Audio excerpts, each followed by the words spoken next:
Our team shoots thousands of headshots a year, so we know a little bit about LinkedIn profile photos. To help you get the most out of your new photos, we wanted to share with you these quick tips. Tip number 1, zoom in. Now, LinkedIn isn't like other social media sites. It's not designed for sharing high quality visual media. It's about networking. Even if someone does happen to click on your profile photo, it doesn't even enlarge that much. So make sure to zoom in nice and tight on your face so that when somebody's scrolling, they can actually see you. Tip number 2, keep it simple. Now, if you're getting an article about you published in a magazine or you have an about page on your website, you might want something more than just a headshot, maybe something in a coffee shop or in like a cool office.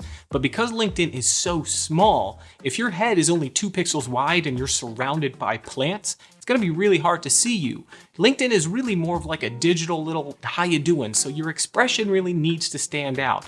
Best to stick to solid color backgrounds or something out of focus and not distracting.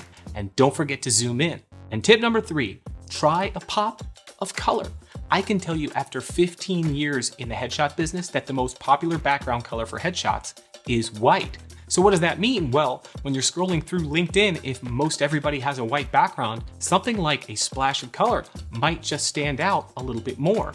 Now, if you haven't already gotten a session, make sure to ask for colorful backgrounds in your session. And if you have new photos and you didn't do that already, it's okay. We can use Photoshop to replace a solid background with any color you like. No problem.